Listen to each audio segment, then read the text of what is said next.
Hey guys, welcome back. My name is AMI. In this episode, we're gonna set up elastic load balancing in EC2 Auto Scaling. Our goal is to create an application load balancer in front of two EC2 instances, and use EC2 Auto Scaling behind the application load balancer. First, let's go to the EC2 dashboard. Click Instances on the side menu. At the moment, we have two EC2 instances running. Each EC2 instance is running a web server and hosting a different version of Super Kitty Piano website. Let's select both instances and find their public DNS. We have one site with a pink background and another site with a blue background. We're gonna put these two instances behind the elastic load balancing. Our goal is to show you that ELB will route traffic to these instances, and randomly show different versions of the website to our users. We can find the elastic load balancing on the side menu on the EC2 dashboard. We don't have any load balancer in this region. Let's create a new one. Click the blue button, Create Load Balancer. There are three types of load balancers available. Application Load Balancer, ALB, is the Layer 7 load balancer. It's best suited for the load balancing of HTTP and HTTPS traffic. Network Load Balancer, NLB, is the Layer 4 load balancer. It is best suited for load balancing of TCP, UDP, and TLS traffic where extreme performance is required. Classic Load Balancer is the previous generation load balancer. AWS recommends using current generation load balancers for the best performance. We're gonna create an application load balancer for our EC2 instances. Click the Create button. We call this application load balancer SuperKitty ALB. This load balancer is gonna route the internet traffic. So select Internet Facing for the scheme. Select IPv4 for the IP address type. For listeners, you can add HTTP and HTTPS listeners. We only need an HTTP listener for port 80 of the load balancer port. We use the default VPC for the ALB. You need to select the same VPC for the target EC2 instances. We select all the availability zones in this region for high availability. So if one AZ fails, the load balancer can route traffic across AZs. Next, we're going to configure security settings. It's showing a warning message that your load balancer is not using any secure listener. If you have added an HTTPS listener in the previous step, you can set the SSL certificate here. We only need the HTTP listener, for now, so we can skip this step. Next, we're gonna configure the security group for the load balancer. We can use the existing security group created for our EC2 instances. Next, we're gonna configure routing. We need to specify the target group for the application load balancer. Each target group is used to route requests to one or more registered targets. These targets can be your EC2 instances, IP addresses, or Lambda functions. We call this target group SuperKitty TG. Choose instance for the target type. Use HTTP and port 80 when routing traffic to targets in the target group. For health checks, we'll keep the default values. Use HTTP when performing health checks on targets. Keep the default destination path for health checks. By default, / means performing health checks on index.html. The advanced health check settings are telling load balancer how to determine targets are healthy or not. We're gonna keep the default values. Next, we're gonna register targets. You can find a list of available instances can be registered into the target group. Select our Super Kitty Piano instances and click the Add to Registered button. We've added the instances to the target group. Review the load balancer details before we create it. It looks all good. Let's create the load balancer. Great, we've successfully created a load balancer for our EC2 instances. We can go to the load balancer console and have a look. The application load balancer is active. It should be routing traffic to the EC2 instances in the target group now. Let's grab the load balancer's DNS name and open a browser. If we go to this DNS, we should be able to see two versions of SuperKitty Piano websites showing at random. The load balancer is routing traffic in a round-robin fashion. Elastic load balancing is a great way to provide high availability to our systems and applications. It's also often used in a blue-green testing and deployment of new features. Next, we're going to use EC2 Auto Scaling behind the application load balancer. Go back to the EC2 Instance Console. We want to use one of the SuperKitty Piano instances as a golden image. Select one of the instances, and click the Action dropdown. Under the Image menu item, click Create Image. On the Create Image dialog, we're going to give the image name SuperKitty Piano AMI. Click the Create Image button and create our AMI. We can go to the AMI's page and check our newly created AMI. It's creating. It can take some time to create the image. Our AMI has been created. We need this AMI for the auto scaling launch configuration. Click the Launch Configurations under Auto Scaling on the side menu. On the Launch Configuration page, click the Create Launch Configuration button. AWS has updated the UI of the Launch Configuration screen. It looks completely different from the previous UI. On top of the screen, it's showing that AWS recommends using launch templates instead of launch configurations. Launch templates is a new way to create EC2 Auto Scaling group. It allows multiple versions of a template and gives more features of auto scaling. However, for the simple demo, we're going to stick with the launch configuration. We call the launch configuration SuperKitty LC. For the AMI, choose the AMI we've just created. Click Choose Instance Type button. Search for T2 Micro Instance from the instance type list. We're going to use T2 Micro Instances for auto scaling. Scroll down, we're going to leave the additional configuration options. Keep the default values for the EBS volume. Next, we're going to use the existing security group and the same key pair which was created for the source EC2 instance of the AMI. Click the Create Launch Configuration button.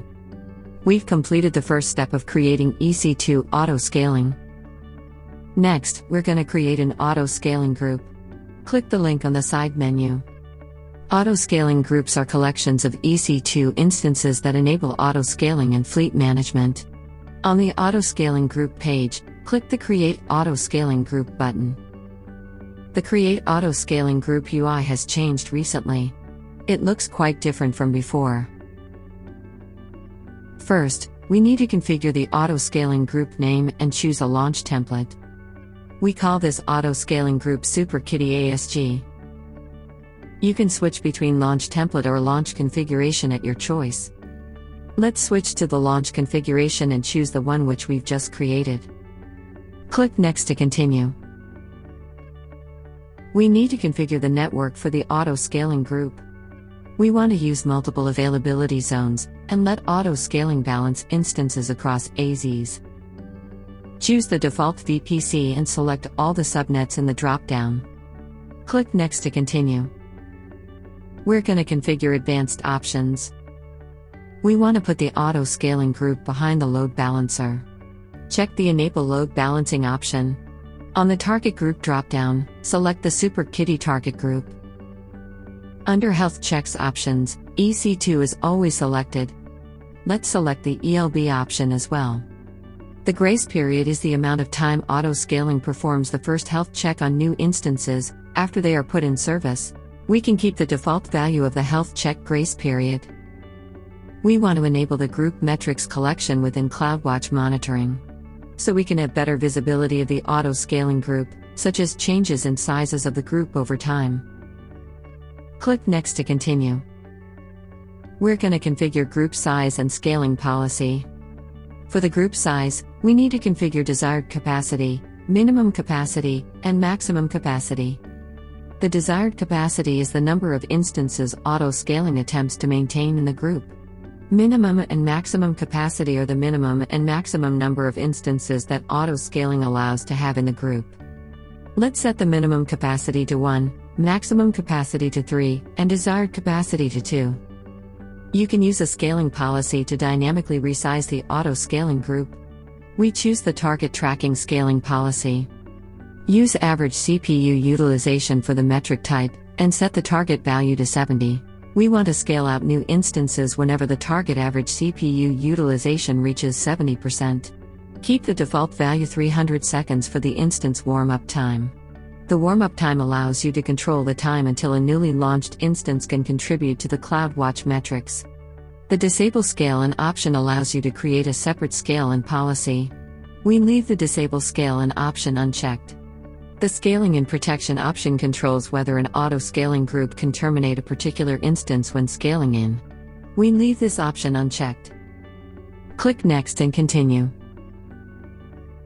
You can configure to SNS notifications whenever auto-scaling launches or terminates instances in the auto-scaling group. We're gonna skip this step for now. Next, we can tag the auto-scaling group and instances launched in the group. We add the tag name SuperKittyPiano. Click Next and review the detail. It looks all good. Let's create the auto-scaling group. Great, we have successfully created the auto-scaling group. Click on the auto-scaling group and see the detail. On the auto-scaling group detail page, you can see that we've set the desired capacity to 2, minimum capacity to 1, and maximum capacity to 3. However, when we've enabled dynamic scaling policy, EC2 Auto Scaling adjusts the desired capacity up or down automatically based on the target metrics, such as average CPU utilization. Click the Instance Management tab. It's showing that there are 2 instances already in service, in US East 1C and US East 1B availability zones. Let's go to the Instances page. We have 2 new instances running on US East 1C and US East 1B as expected. These 2 instances were launched by auto scaling. We want to terminate the other 2 instances, which we've created manually. Now the old instances have been terminated, we should expect only 2 instances are running behind the load balancer. Let's go to the load balancer's DNS name again. Our load balancer is routing traffic to the new instances hosting the same version of the SuperKittyPiano website as expected. One thing I want to show you is that when you enable dynamic scaling policy, EC2 Auto Scaling adjusts the desired capacity up or down automatically. Initially, we've set the desired capacity to 2. However, auto scaling can change the desired capacity based on average CPU utilization. Right now, the desired capacity has been adjusted to 1 by EC2 Auto Scaling, as our instances were underutilized. EC2 Auto Scaling has scaled in 1 instance in the auto scaling group. We only have 1 instance running at the moment, as we've set the minimum capacity to 1. Let's terminate this instance and see what happened. Our website is showing the 503 server error, as the hosting server is down. If we go back to the auto scaling group page, you can see that 1 instance has been marked as unhealthy. On the instances page, you can see that a new instance has been launched by the auto scaling. Let's refresh the web page. The 503 server error message is gone. The EC2 Auto Scaling has successfully recovered the error caused by the terminated instance, and launched a new instance. Before we wrap up this lab, let's terminate the resources of ELB and Auto Scaling, so they don't incur any unexpected bills. First, let's delete the Auto Scaling group and launch configuration. On the Auto Scaling Groups page, select the Auto Scaling group, click the Delete button and confirm the deletion. On the Launch Configurations page, select the Launch Configuration. Under the Action drop-down, click Delete Launch Configuration. We've deleted the Auto Scaling group and Launch Configuration. Go to the Instances page, you can see that the instance has been terminated as well. When you delete the Auto Scaling group, the instances created in the group will be terminated. Now, let's delete the Elastic Load Balancer. On the Load Balancers page, select the Load Balancer. Under the Actions drop-down, click Delete. We also want to delete the target group created for the load balancer. On the target groups page, select the target group, and click Delete under Actions dropdown. We've deleted the Elastic Load Balancer. Finally, we also want to delete the AMI and snapshots created for the auto scaling launch configuration. Although creating AMIs doesn't incur any cost, you may pay for the storage of snapshots created for the AMIs. On the AMIs page, select the image, and click Deregister under the Actions dropdown. Now, go to the Snapshots page, select the snapshots, and click Delete under the Actions dropdown. We've successfully cleaned up the resources created in this lab. In this episode, we've created an application load balancer that can route traffic to target instances in a target group. We've made a custom AMI as the golden image for EC2 Auto Scaling. We've created a launch configuration and an auto scaling group. Finally, we've successfully used elastic load balancing to route traffic to instances managed by the auto scaling group. Both ELB and auto scaling are the key components for you to build highly available and fault-tolerant systems on AWS. Okay, that's all for the ELB and Auto Scaling Lab. Thanks for watching and see you in the next episode. Hope you've enjoyed watching this episode. If you liked the video, please help us and hit the like button. If you want to watch more tutorials, please subscribe to the Cloudemy TV channel. Make sure to turn on the notification and stay tuned. At Cloudemy, we're passionate about cloud and AI technology. Please share your feedback and thoughts in the comments below. Feel free to let us know what topics you'd like to watch. Happy watching and happy learning.